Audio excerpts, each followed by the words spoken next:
Classic Business and Classic Government. It's 29 minutes to 7. If you've just joined us, a very good evening. I'm Glenn Lewington. This week we continue our discussion on business in Africa, the economy in Africa. We look at South Africa. Is it losing its stepping stone status? Have we lost our shine? How do we benefit from Africa's economic rise, if there is indeed one? And what is holding us back, if we are being held back? And where does the country's advantage lie? And is it slipping away? Those are some of the issues we'll focus on this week. To set the tone, here is Managing Director of Zungu Investments Company, Tshego Sefolo. Tshego, business in Africa, and is South Africa falling behind? And just listening to various opinions over the last few nights, one of the things that has come up about South Africa is there's no economic policy clarity. Yet it seems to be easy to invest in Africa, and Africa is attracting investment that could come to our country because of that. Yeah. Look, I think one needs to obviously look at it in context. You've got a scenario where Europe has got some very serious challenges that they're currently confronted with. The US has got fiscal constraints that they're continuously contending with. And clearly, from a global perspective, it's not like, the economy is firing on all cylinders. That, in effect, has got an impact on South Africa and indeed the rest of Africa. Having said that, it's South Africa, starting to lose its shine as an investment destination. I would say not. We in the business of investing, and we're continuously seeing businesses that, in our view, are worth putting money into. Some of our underlying investments are continuing to perform in line with expectations. So certainly, we still of the view that South Africa as an investment destination is still worth considering. That said, clearly when you look at countries north of our borders, you've got significant, underinvestment as a result of, legacy issues, and there's a lot of catch-up that needs to happen. Whether you're talking infrastructure, services, water reticulation, etc., etc. So clearly there are opportunities there that one can consider. If we look at the political situation in South Africa and the various utterances around nationalization and land appropriation and land redistribution, do you think that affects a foreigner's perspective investing in South Africa? I think to some extent, but also, one needs to understand the context within, those comments are being made. As a starting point, that is not policy. And clearly, when you listen to some of the comments and the pronouncements coming from the ruling party, it hasn't been made policy.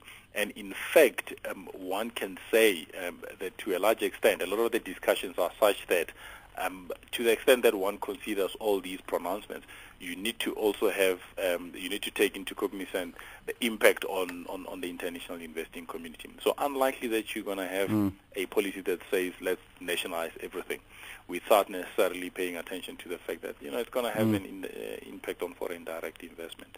So yes, there are debates, there are considerations, clearly informed by some of the challenges that we have in this country around, unemployment, poverty alleviation, etc.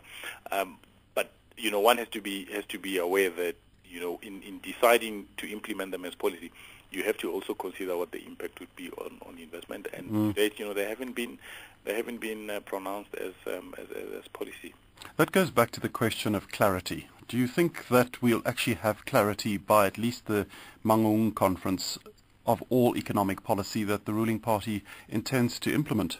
I think so. I think there's a wide recognition that a lot of the issues that have been debated in the open media need some form of commentary and direction. So the issue of nationalization, for example, is an issue that's been widely debated. Are we going to have nationalization of mines? My personal view, highly unlikely, but I think there needs to be clear policy guidance. So, is it or is it not going to happen? When you look at some of the comments that are coming out, especially subsequent to the policy conference that we just had, they seem to be shying away of that. The issue of royalty tax or a mining tax or a super tax is being bandied around. So clearly, it tells you that there's a move away from that. The issue around land redistribution, the question of willing buyer, willing seller, Clearly, there are various considerations around how do you make sure that the process is done in an equitable manner without necessarily resorting to some of the methods that we've seen some of our neighbors resorting to. So, if one is to read anything into those signs, it becomes very evident that there's a clear move away from those, because there's a recognition that from an economic point of view, in the long term, it probably does more harm than good to our economy.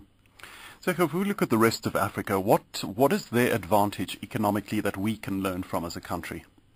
Look, I think, there's a significant history of underinvestment. You look at countries like Nigeria, very basic fundamentals around electricity, roads, and broader infrastructure. Clearly, there's a need for investments to go into that, and that in itself presents an investment opportunity. I think that from a systems, processes, legal fraternity perspective, a lot of these countries they've got something to learn from South Africa.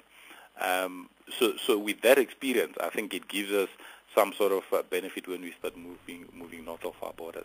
But that said, I always say that, when you're moving into a new territory, you must do your homework. I mean, we recently made an investment in Nigeria. And if you ask me what are some of the considerations that we took into consideration, one of them is that, being a South African-based investment company, we've never made an investment in Nigeria, and in fact, we're not present in that market. And one of the lessons that, Investments 101 will tell you is that you cannot manage things by remote control, especially in the private equity market. So what did we do? We went in with a partner. We went in with someone who's got local presence and someone who understands, the local market. And there's a lesson to be learned from that by South Africans, and that is, if you're going into a new market, especially in an African context, find the right people to partner with. Find people that you're comfortable with, such that, when you're sitting in Johannesburg in Sandton somewhere, you're comfortable that somewhere in the middle of Nigeria, there's someone that's closer to the investment that you've made, and therefore would be able to make relevant decisions as and when it's appropriate. When you were talking earlier about South Africa not losing its shine, do you think South Africa, we have to an extent rested on our laurels as the economic powerhouse? And like any brand, you can't just sit back, you've got to keep pushing it. I think so. I think we have to continuously reinvent ourselves. So, if you look at some of the programs that are being pronounced, Transnet is talking about spending in the order of 300 billion rand with a recapitalization program. PRASA is talking about spending, significant amounts of billions of rands in the renewal of their rolling stock. Now, these initiatives are meant to afford us that opportunity to reinvent ourselves, and we need to use those as an anchor to lure investment into South Africa. And clearly, those opportunities, present them, once in a lifetime, and they need to be utilized in such a manner. Have we historically utilized them? The arguments could be made to the extent that if you look at the Soccer World Cup, for example, did we necessarily benefit from that? I think to some extent, but, there are also views that maybe not as much as we ought to have. We had stadia that was built, and then, we got to a point where once the World Cup was over, everyone left and all is forgotten.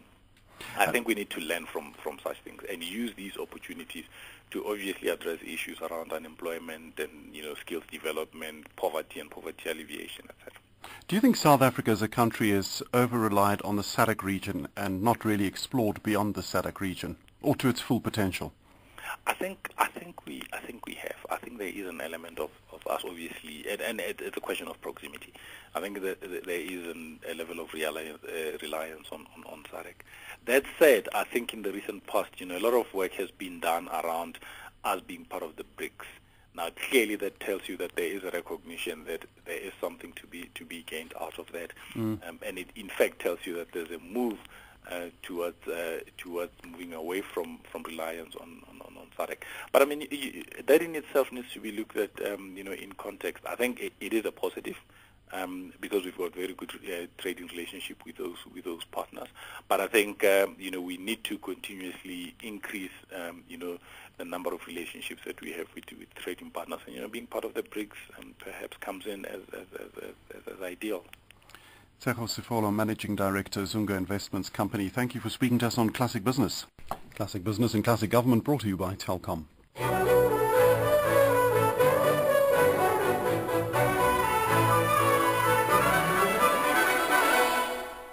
Classic FM 102.7 has signed a code of conduct that is enforced by the Broadcasting Complaints Commission of South Africa. Under this code, we are committed to giving news that is accurate, comment that's fair, and programming that's not harmful to children, does not amount to hate speech or the description of gratuitous violence or explicit sex. If you think we are not living up to that code, then you can inform the Broadcasting Complaints Commission of South Africa. Direct any complaint in writing to the Broadcasting Complaints Commission, PO Box 412365, Craig Hall 2024, or fax 011 325 5736, or email bccsa@nabsa.co.za. For more information, please visit www.bccsa.co.za.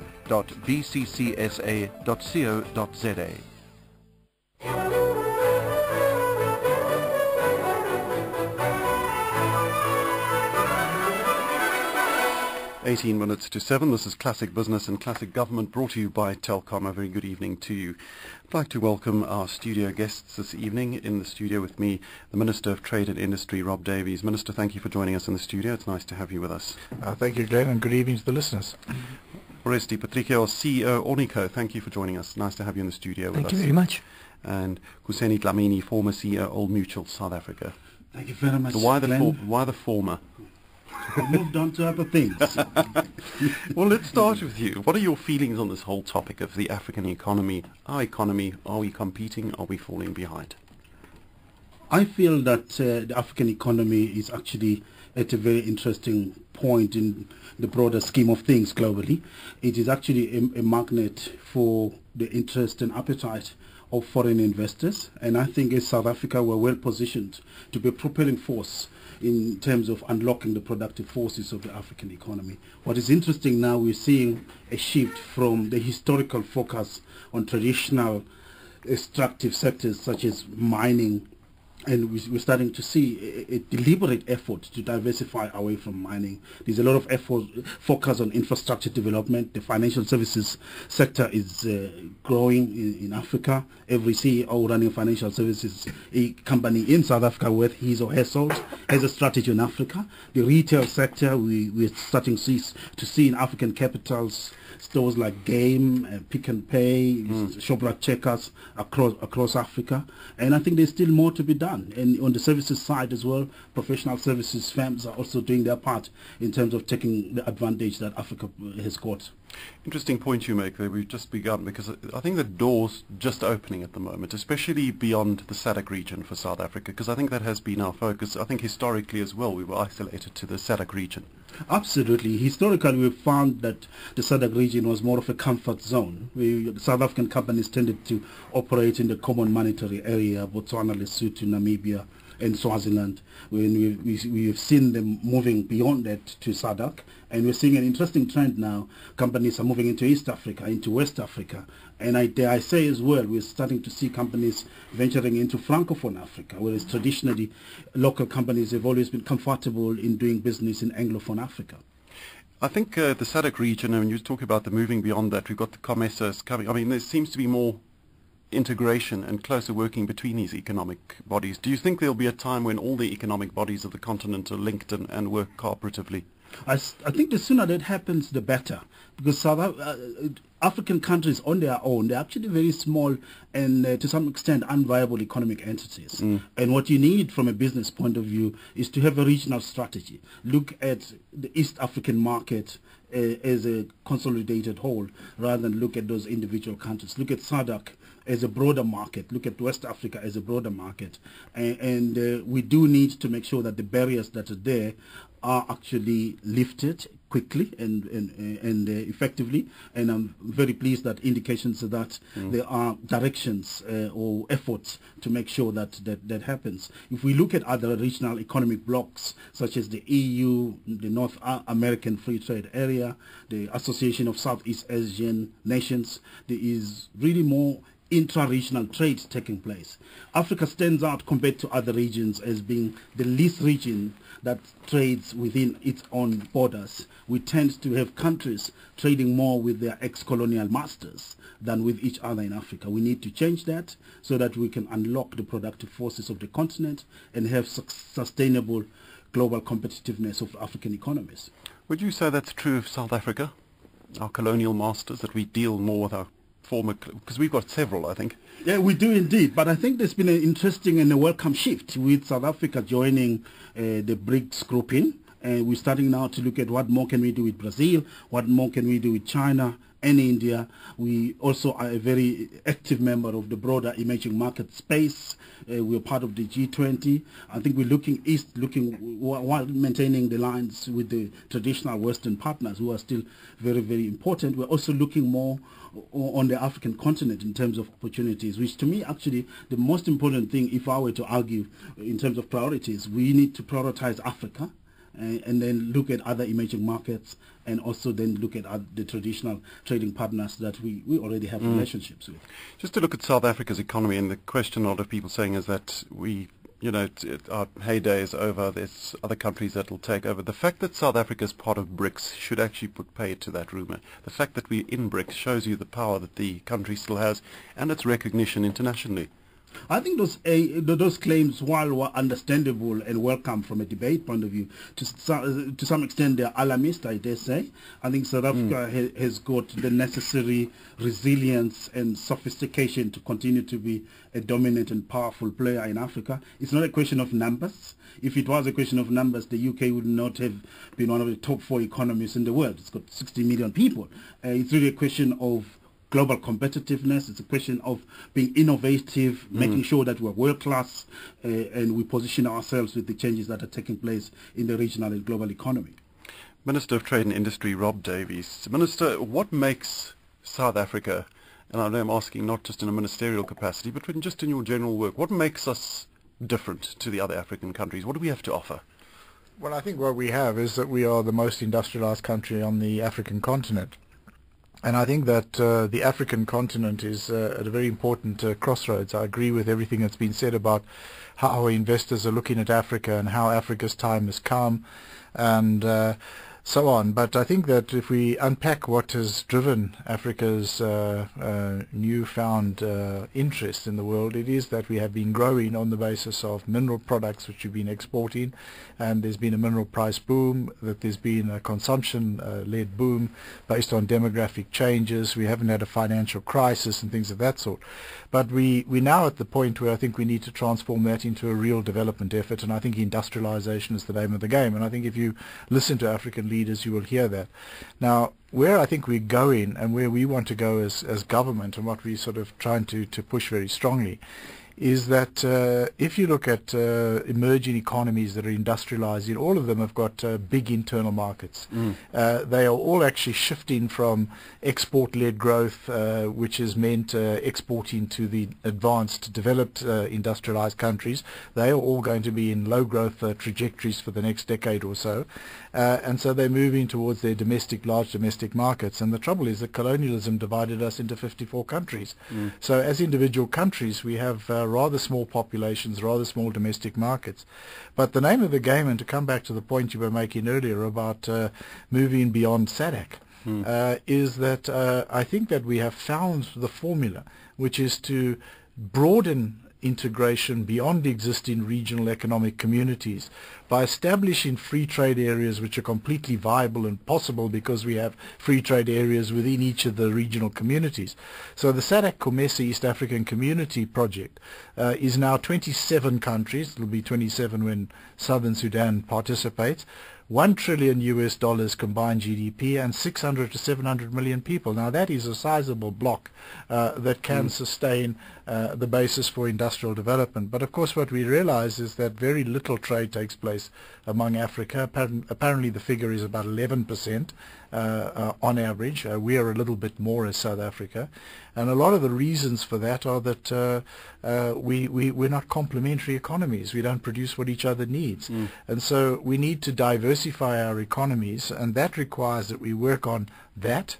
We also work on addressing the infrastructure backlogs, particularly the infrastructure that connects our economies one to another.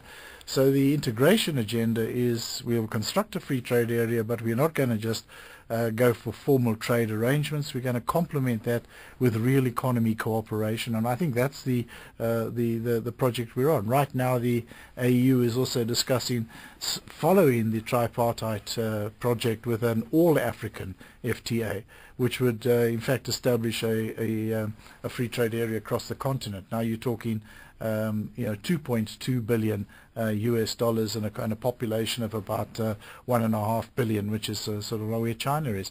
So I think that this is where we're trying to go, and I think that there's a lot of interest around the world in the African continent, a lot of investors that are interested, a lot of people that see South Africa as having a very strategic role, and in fact I think we are trying to play that role in the engagements that we have with other countries on the integration efforts. I'm glad you brought up the African Union, because the African Union, well, it's had its criticisms, let's put it that way, and I think there's a lot of almost splits between your basically sub-Sahara, your Francophone region and your Arab regions of Africa. Do you think the African Union has the power to actually stand united, so this is not more than just lip service, that we actually see integrated economic development for the continent as a whole? Well, you see, I think what the African Union has seen is it's seen that we've advanced on an agenda, which is the tripartite one. I think a lot of countries who are outside of the tripartite area are starting to say, well, what about us, West Africa, North Africa? And I think it's in that context that there's a growing groundswell of support within the African Union for following that with a broader continental project. So I mean, I think the more the African Union can actually cooperate around realistic, viable economic programs, I mean, the stronger the organization is going to become. And so I think that it is, in fact, making the right moves in trying to relate to, I think, these processes. Just to go back to the colonialism issue, because that's a very interesting point that you actually raised, Kuseni, is the whole involvement of colonial powers.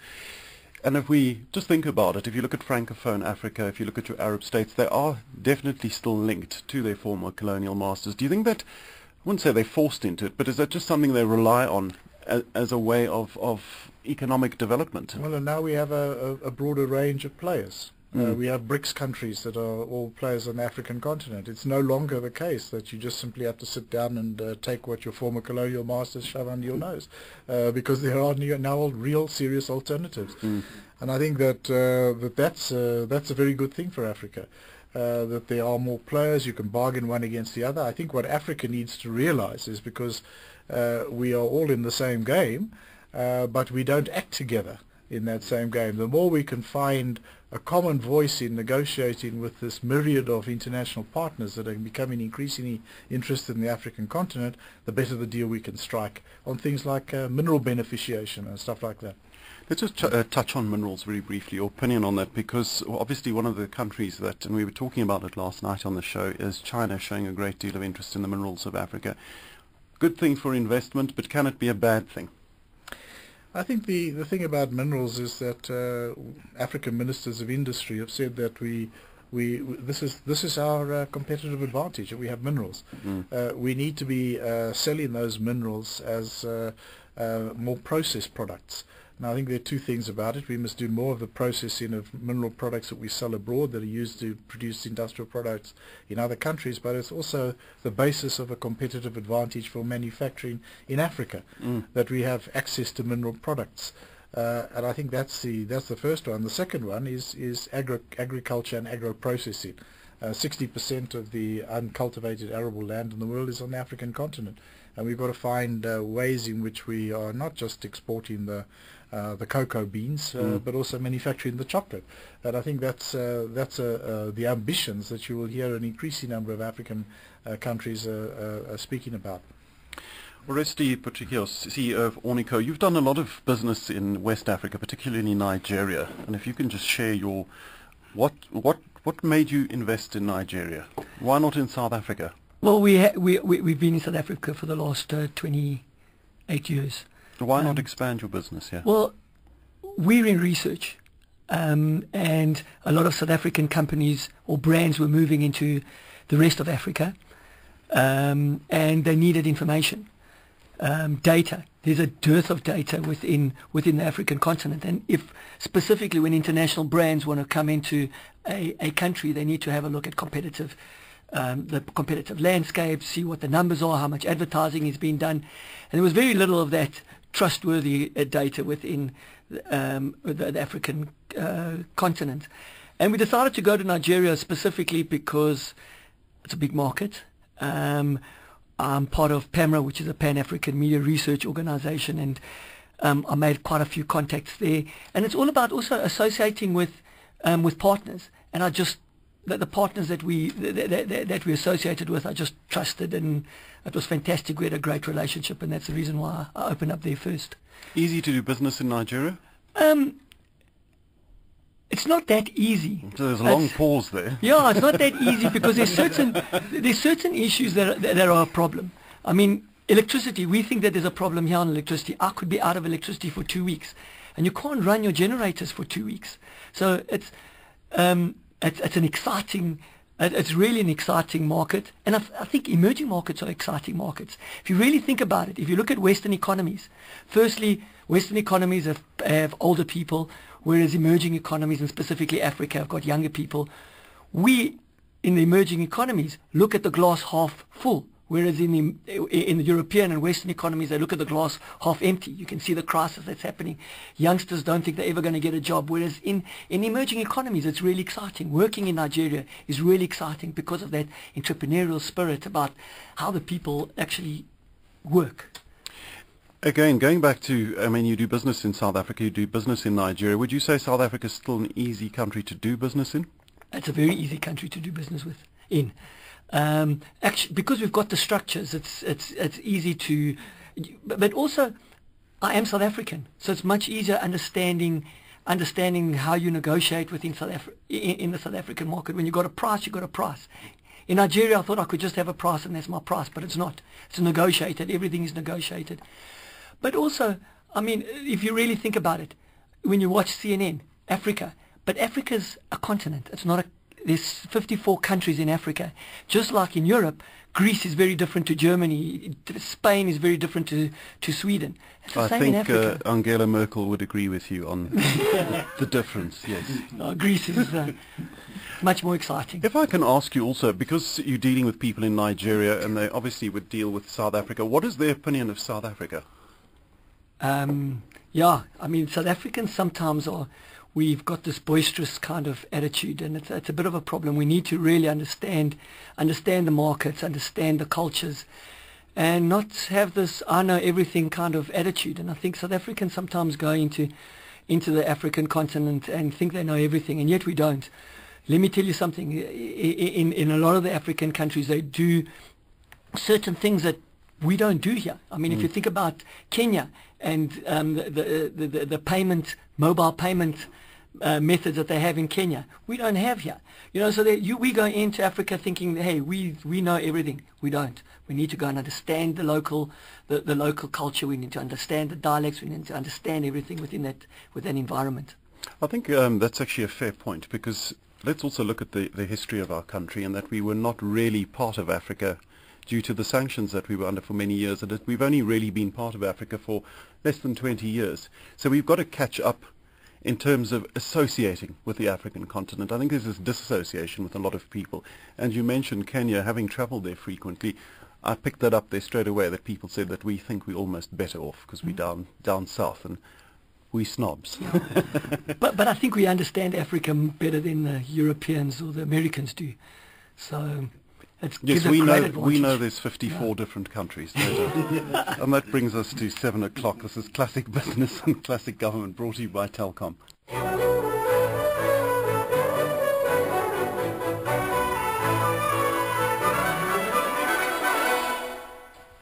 Classic Business and Classic Government, brought to you by Telkom. It's exactly 7 o'clock. Well, thank you for your input so far, and giving us an idea of policies and different things that are going to happen on the continent.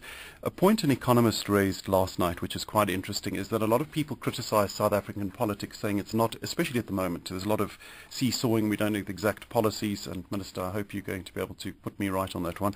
But they're saying that in terms of policy, it doesn't really make a difference to an investor, because you're mentioning Nigeria. Nigeria has a lot of violence in the north of it, yet it still has huge investment in it. So politics, they were saying, basically doesn't really affect the economics. Would you all like to comment on that? Would you agree, disagree? I would like to say that to a greater extent, South African politics is understood by most investors with a special interest on South Africa. There's sometimes the risk of mixed messages being sent out there, with a specific example being the debate around the nationalization of mines. A lot of investors became very jittery and very concerned about that.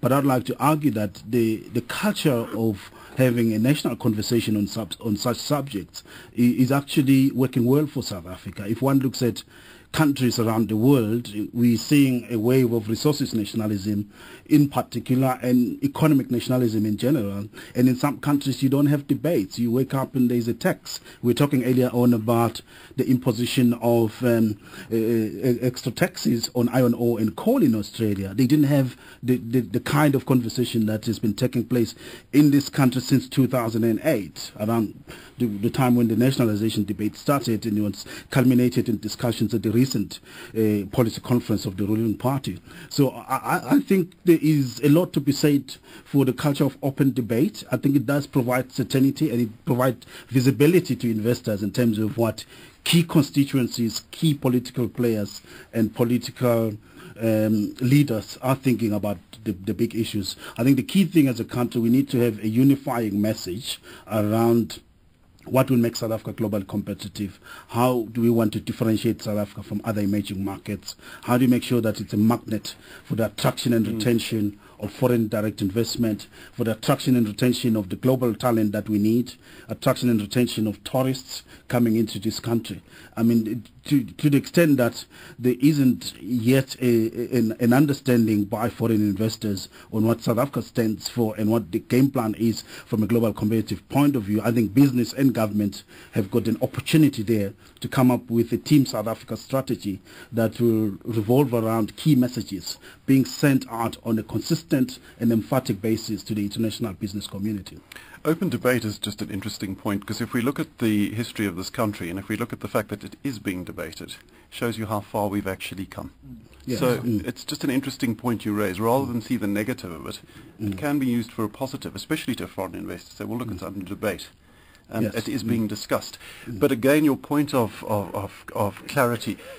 Minister, where are we going in terms of, I mean, if you go abroad and people ask you about nationalization and land expropriation, how do you explain that to them? Do you say that it's being debated? How do you set them at ease? Well, I do make the point that it's under debate, and that no decisions will be taken until there's a resolution of the ruling party, and then that ruling party's manifesto is confirmed in an election. And I think people understand that. But I think that the way the world is changing is that it's no longer necessary for us, if it ever was, to try to see what you think is going to be popular with foreign investors and go and try to put that sort of spin on what we have in South Africa. We say we have mineral resources, we want to get jobs out of these, we want to get value addition out of mineral resources. We're not apologizing for empowerment, and if that's going to stop you investing in Africa, well, many other people are going to come and invest in Africa and South Africa, you're going to lose. And I think that people actually hear that message. People understand the terms of things like our localization designations. I've been going around the world to engaging with all kinds of players in both dynamic economies as well as dynamic companies in all kinds of places across the world. And I think that the message that you better get involved in Africa, because if you don't, you lose, is beginning to catch on. And South Africa's position in that, I think, is very, very well understood. People know the point that was made earlier about there's a familiar environment, there's a range of services. South Africa, although it may have been fairly recent, South Africa trades and has some kind of economic relationship with every other country on the continent.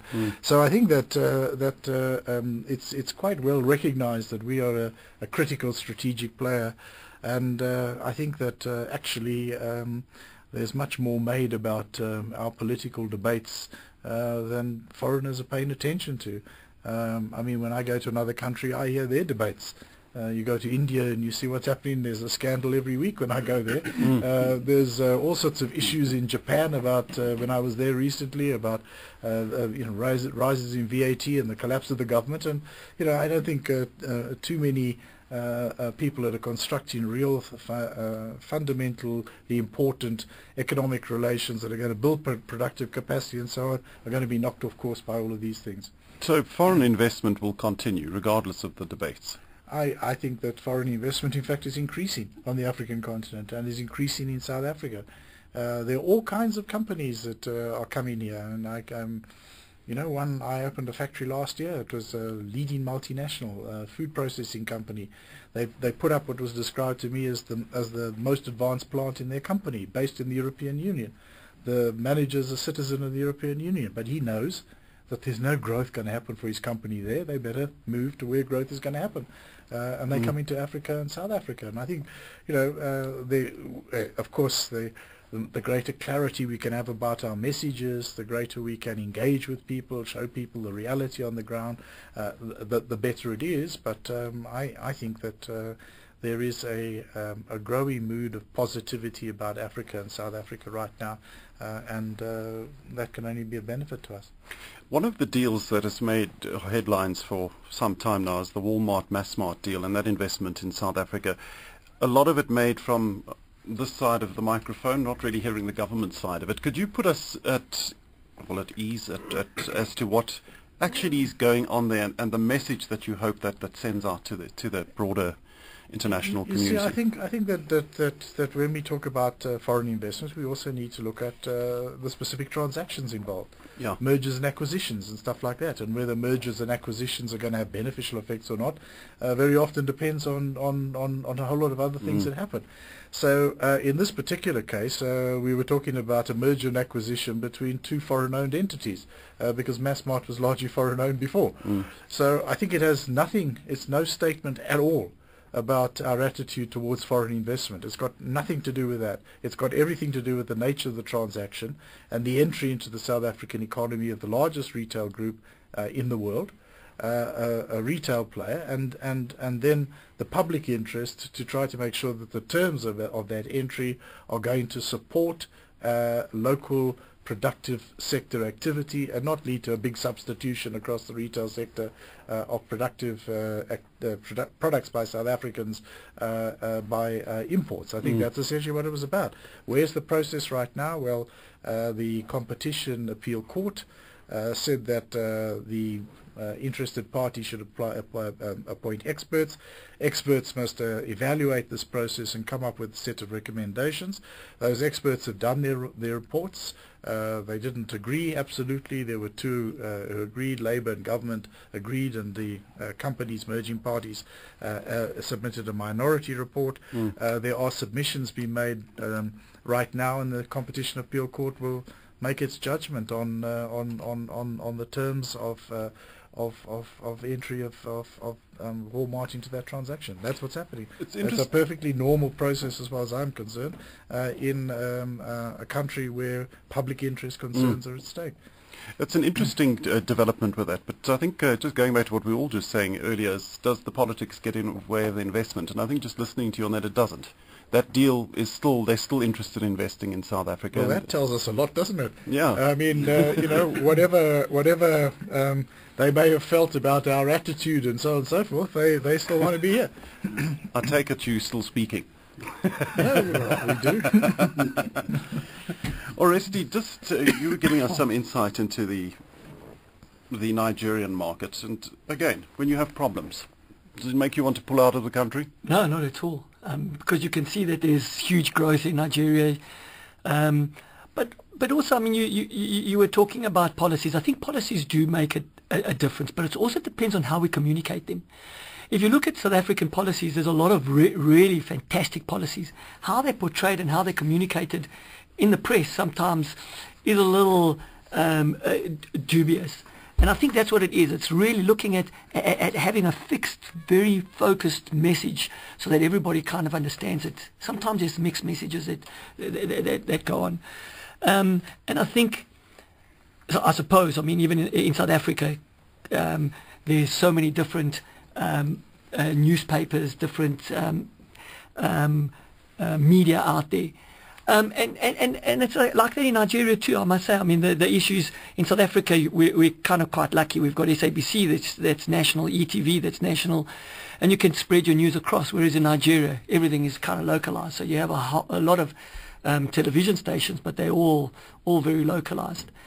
Yeah, no, so it wouldn't make me pull out at all. I mean, I think it depends on how bad it ultimately is. I mean, if there's riots on a continuous basis, my people are at risk. Did you factor all of that in when you invested in Nigeria? You know, you have a perception of a country. And the only way you're going to really understand the kind of people is if you go into that country and feel the vibe and feel the energy. I mean, South Africans have a crazy perception of Nigerians, and yet I never experienced that at all with Nigeria. You know, they're absolutely fantastic people. Dealings, I never had any problems with the dealings with the Nigerians. In fact, I never paid 1 cent bribe. It did take me a lot longer. It took me 2 years to get in, but I didn't pay a cent bribe, so it can be done. There's another question that I think is interesting to raise, and this going back a few years ago with the AU and the wanting to introduce, and please don't fall off your chairs, but if you can comment on this, a common currency for the continent. Do you think that's possible? And what would we base it on? Dead silence. I mean, thinking of Greece. Is interesting, looking at what's happening in the Eurozone. Prior to the crisis, you'll have a different answer. Now that we are in the midst of this endless and protracted crisis in the Eurozone, I think we need to really unpack the lessons from the experiment with the Euro and look at how things will pan out on Greece and Spain and Italy. But as the Honourable Minister said earlier on, at a strategic level, the case for integration and breaking all trade barriers and encouraging more intra-regional trade or intra-continental trade in Africa is as compelling as ever. And as to whether you want to go the route of a common currency, maybe the Honourable Minister can have a much more educated perspective than one has. Well, let me say that I think that the approach that we have been trying to push for on regional integration is that we need to build on the ground real integrated relationships, and out of that the formal integration arrangement will come into force. So a free trade area is fine. In fact, SADC, on its Regional Indicative Strategic Development Program, which has now been revised, we were supposed to have a monetary union in 2016 and a common currency in SADC by 2020. And I've argued that here's a real example of prioritizing formal arrangements over the reality on the ground. I mean, the level of distance between ourselves in SADC is probably greater than the level of distance between Greece and Germany.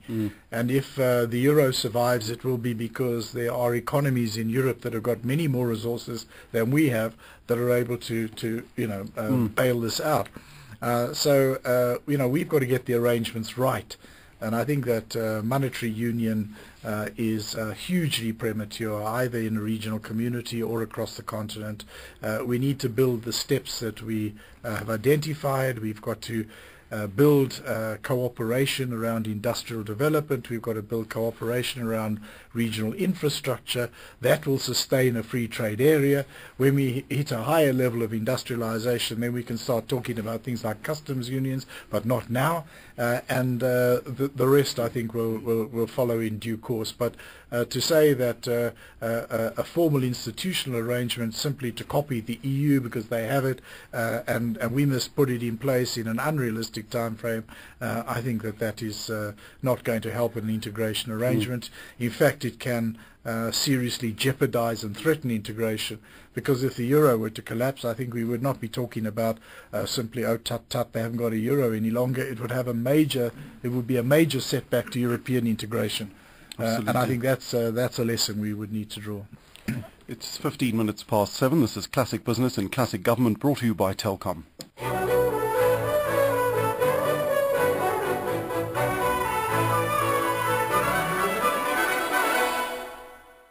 Head cocked to the left. First point of attack.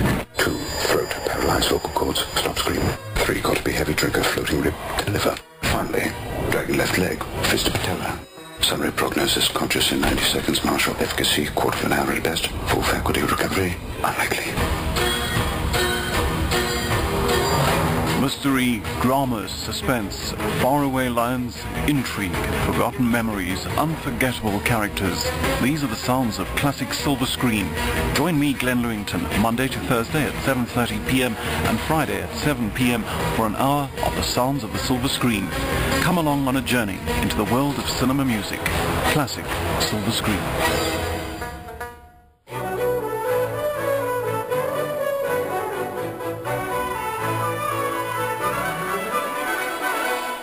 It's 16 minutes past 7. This is Classic Business and Classic Government, brought to you by Telkom. Just to continue our debate, Minister, I'm not going to let you off the hook for just yet, because that was quite an interesting point. We were talking about the common currency and the SADC region. Is the rand not almost unofficially the common currency of the SADC region? I mean, it has that strength. Well, not really. I think that it has some currency, to coin a phrase, within the former common monetary area, which is SACU countries. Mm-hmm. But beyond that, no, I think it's not. And in fact, in SACU countries, there's been a weakening of the monetary union that used to exist in the past. So I mean, I think that's basically the point: is you can either have monetary union imposed by some country's currency becoming de facto the currency of everybody else. Not usually a very good idea. We've seen when Argentina adopted parity with the dollar, it meant their currency or their exchange rate wasn't very competitive. So I think it's not such a great idea from the point of view of competitiveness to take the currency of a bigger player. And the other way you have monetary union is you have some sort of negotiated agreement among everybody. I think the level of distance between us is just too big for us to contemplate that at this point in time. When we have 11% only of our total trade on the African continent is among ourselves, monetary union is a long-term objective, not an immediate objective. I think also in South Africa we tend to complain continually about the volatility of the rand, but let's look at other African currencies. Are they as volatile as the rand? We don't seem to really get much information on that.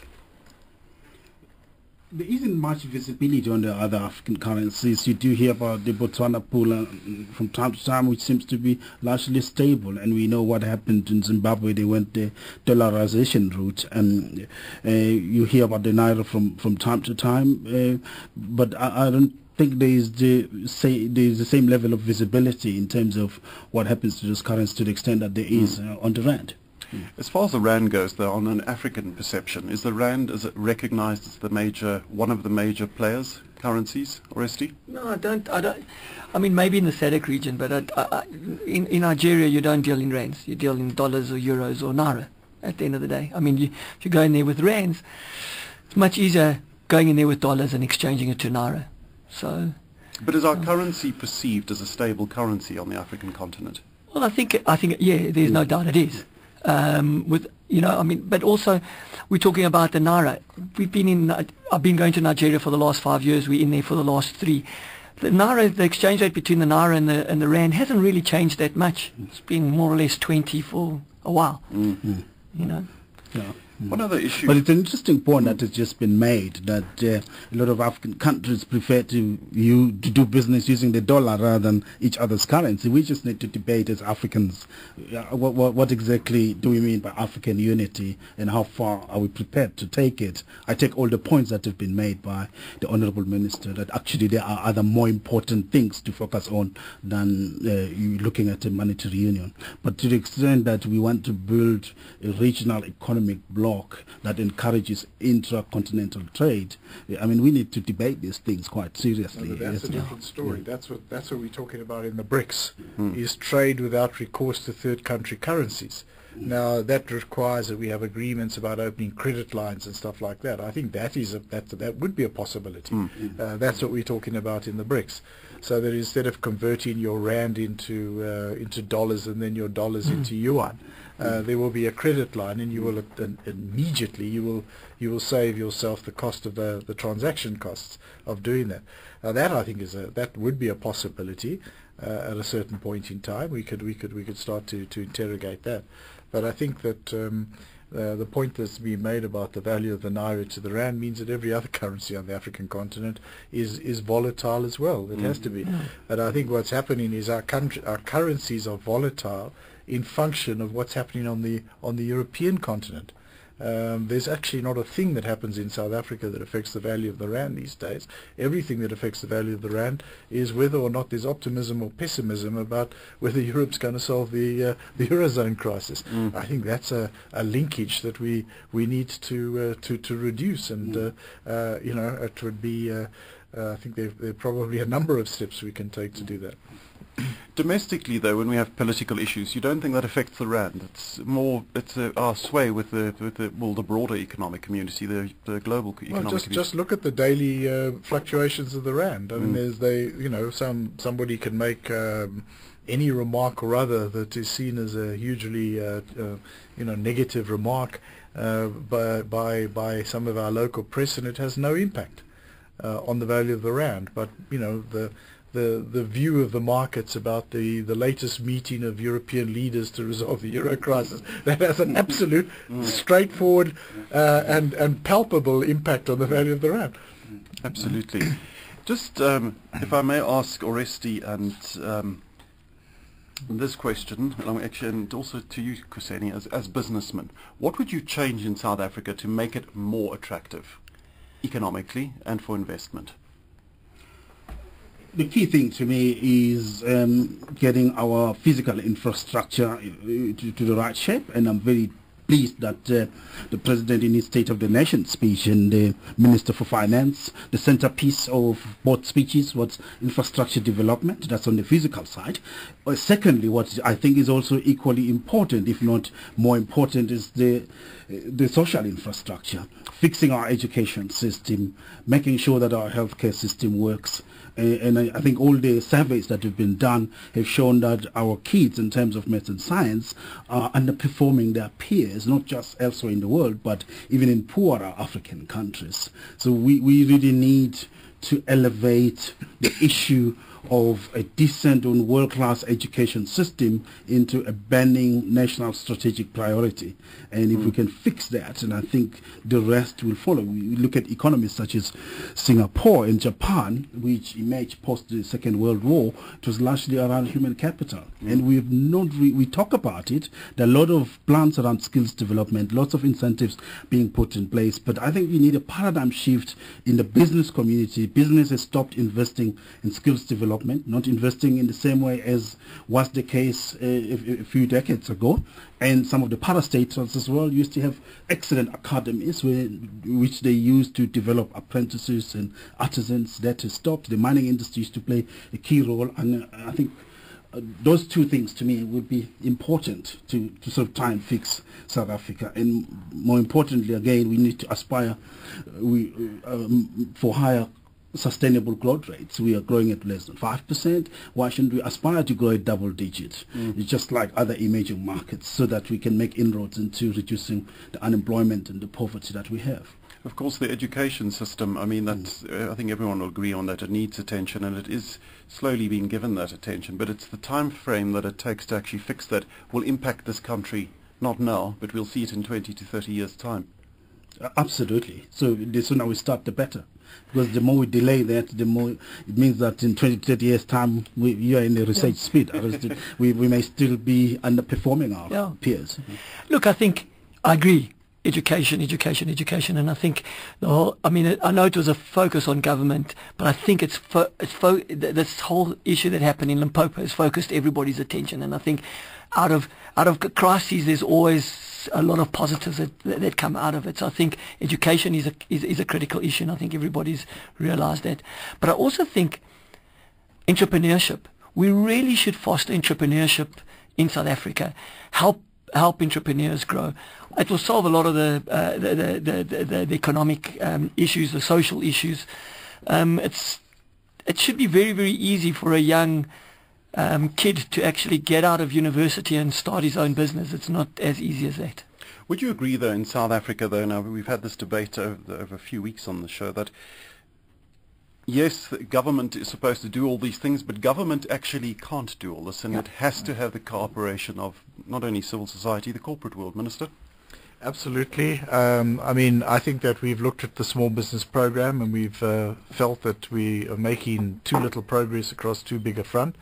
And we've tried to say which are the parts of that program that are making the best progress, and let's concentrate on those.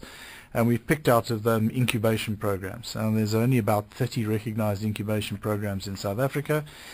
We've set a target of doubling that, Small Enterprise Development Agency, but that's still too little. So we've been going out to business, and we've been saying this is what we're looking to from business. Can we get an arrangement where business has a symbiotic relationship with suppliers? It gets actively involved in supplier development, doesn't just give money, but actively gets involved on the lines of successful economies in Asia, actually. And the tweaks that we're talking about today about the BEE codes, we already award points, or you can earn points for those kinds of things. We found too few companies do earn points there. Mostly they do passive shareholding deals. And so what we're saying now is that if you don't get active in supplier development, you don't get active in enterprise development, you don't get active in skills development, you don't meet a sub-minimum in those, but then we will deduct points from your final scorecard. So that's what we're trying to say. We're trying to encourage this kind of active role by business. We're also engaged in social dialogue, and by the way, I sincerely hope that business is not withdrawing any longer from skills development, because organized business signed a social accord with us in which organized business said that they would train more people than they actually needed in order to meet the skills shortage, and Labour agreed that those people would be regarded as trainees and not employees under the Labour Relations Act. So I think we've had social dialogue has made a huge number of commitments. But I tell everybody around the world, you want to come and invest in South Africa at least, you must be prepared to get involved in skills development. That's part of the name of the game. And if you don't, you're going to be trying to poach skills from somebody else. It's a much better route for you to be actively involved in skills development and training, and we offer incentives for that as well. Well, it's brought us to 28 minutes past 7. It's been a fascinating hour with you, gentlemen. I really appreciate it. If I can just all ask you just for a 30-40 second summary of your hopes for the African economy, what we should know about it, and where you find South Africa is right now. Kuseni. I'd like to start where we began. Africa's time is now. Africa is no longer a sleeping giant, but it's a giant that's awakening. It will take the world by storm. But what's important is that we need to get our act together as Africans. We need to be the drivers of Africa's growth and prosperity. We should guard against the risk of being spectators. We've got lots of interest, as it come out from the minister, that investors around the world are no longer needing to be convinced, but they are very convinced that Africa is the place to invest.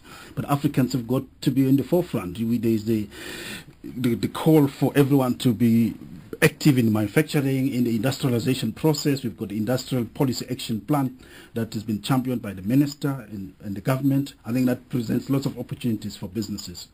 Thank you very much, Kuseni Dlamini, former CEO, Old Mutual, South Africa. Oresti Patricios, CEO, Ornico, your last words. Yeah, I think really exciting continent. In many ways, leapfrogging other economies, specifically in terms of telephony, if you think about it. And how do we use that? I mean, I think, Africa's really exciting. Thank you very much, Oresti Patricios, CEO of Ornico. Rob Davies, Minister of Trade and Industry. Well, I think that to agree with the other two, that Africa's time has come. There's a huge growing interest in the African continent. I think that Africa will strike a much better deal with all those outside parties if we get our act together, we promote our own integration, and we act together to support industrial development and the greater value addition to our natural resources on this continent. I think we have a good future in the medium and longer term. We've just got to get over the little hump of the global recession, which is possibly on the cards in the short term. Thank you very much, Minister of Trade and Industry Rob Davies. I'd also like to thank our producers Mosekla Gwangwa and Lee Kern, technical engineer Titus Mishaba. Thank you very much, Titus. Our news team, Jonathan Adams, Khomotso Mate and Ayande Malanse. Join us tomorrow night on Classic Business and Classic Government, brought to you by Telkom, as we continue the discussion of business in Africa. Do stay tuned. Next up, Classic Silver Screen with me, Glenn Lewington. It's exactly 7:30. Good night. In today's time-starved, fast-paced, super-stressed lifestyle, breakfast is the most important meal of your day. Get a stress-free head start Monday to Friday mornings with the finest breakfast menu anywhere. It's a wholesome beginning to your day with news, financial headlines, sport, traffic updates, weather reports, and of course, the most beautiful music in the world. Join me, Dino, on the Classic Breakfast every weekday from 6 to 10 a.m. only on Classic FM 102.7.